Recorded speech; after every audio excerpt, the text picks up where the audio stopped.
Sí, como usted lo señala, este domingo pasado terminaron las elecciones en Aruba, las cuales se desarrollaron durante toda la semana, de lunes a domingo, y tuvimos un comportamiento ejemplar de todos los connacionales, un comportamiento cívico, respetuoso. Las personas llegaron en un gran número a votar, a ejercer su derecho a voto para elegir nuestro presidente que nos va a gobernar durante los próximos 4 años. Entonces sí, el comportamiento fue excelente, no hay cosas que destacar de que haya habido algo que lamentar. Todo ocurrió con mucha normalidad y creo que también fue un proceso bastante transparente, no tuvimos quejas, no tuvimos reclamos.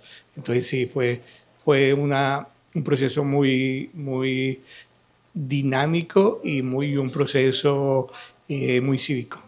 Sí, durante esta semana votaron 3.753 personas, que equivale al 53% del censo electoral.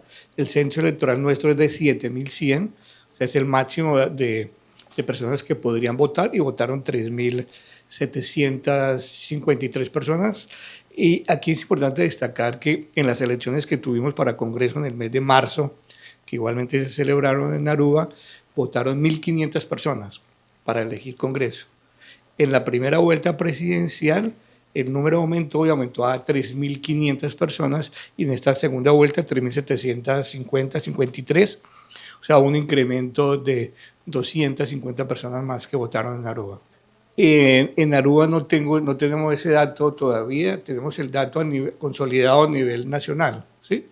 Pero en Aruba no tenemos todavía la registraduría, no lo hemos podido ver en la página nuestra, ¿sí? Y además es una información que nosotros, si no está publicada en la página, no la podemos dar oficialmente, ¿no?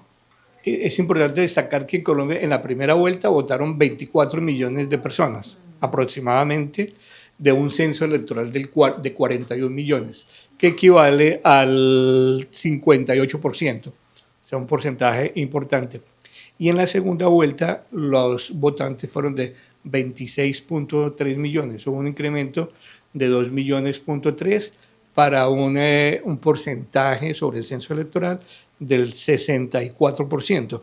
Hacía mucho tiempo que en Colombia no se veía una participación tan grande, siempre había estado por debajo del 60%, y en esta vez fue del 64% del total del censo electoral, que, como mencioné, es de 41 millones de personas aptas para votar.